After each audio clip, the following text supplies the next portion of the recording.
ಒಂದು ಸಣ್ಣ ಹಳ್ಳಿಯಲ್ಲಿ ರಮೇಶ ಎಂಬ ಸಣ್ಣ ರೈತನಿದ್ದ.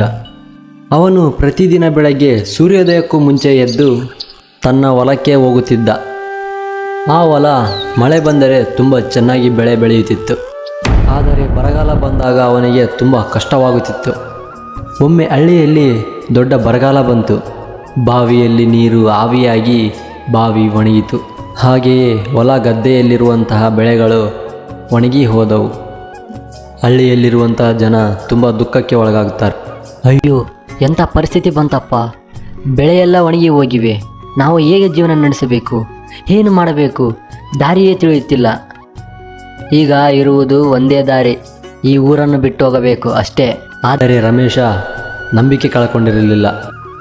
ರಮೇಶ ಮನೆಯ ಕೆಳಗೆ ಉಳಿಸಿದ್ದ ನೀರನ್ನು ಜೋಪಾನವಾಗಿಟ್ಟುಕೊಂಡ. ಹೊಲದ ಒಂದು ಚಿಕ್ಕ ಭಾಗಕ್ಕೆ ನೀರನ್ನು ಹರಿಸಿ ಬೆಳೆ ಬೆಳೆಯುವ ಹೊಸ ವಿಧಾನವನ್ನು ಕಂಡುಕೊಂಡನು. ಹಾಗೆಯೇ ಕೆಲ ತಿಂಗಳ ನಂತರ ರಮೇಶನ ಹೊಲದಲ್ಲಿ ಹಸಿರು ಬೆಳೆ ಬೆಳೆಯಿತು. ಹಳ್ಳಿಯಲ್ಲಿರುವ ಕೆಲವು ಜನಗಳು ಇದನ್ನು ನೋಡಿ ಆಶ್ಚರ್ಯಪಟ್ಟರು. ಅವರು ರಮೇಶ್ನಿಂದ ಪಾಠ ಕಲಿತರು. ಪರಿಶ್ರಮ ಮತ್ತು ನಂಬಿಕೆ ಈ ಎರಡೂ ಇದ್ದರೆ ಯಾವ ಕಷ್ಟವೂ ಶಾಶ್ವತವಲ್ಲ. ಹೀಗೆ ರಮೇಶನ ಕತೆ ಹಳ್ಳಿಯವರಿಗೆ ಪ್ರೇರಣೆಯಾಯಿತು. ಅಂದಿನಿಂದ ಆ ಹಳ್ಳಿ ಜನರು ಪರಿಶ್ರಮವೇ ದೇವರು ಎಂದು ನಂಬುತ್ತಾರೆ. ಈ ಕಥೆಯ ಅರ್ಥ ಏನೆಂದರೆ, ನಂಬಿಕೆ, ಧೈರ್ಯ ಮತ್ತು ಪರಿಶ್ರಮ ಈ ಮೂರು ಇದ್ದರೆ ಏನು ಬೇಕಾದರೂ ಸಾಧಿಸ್ಬೋದು.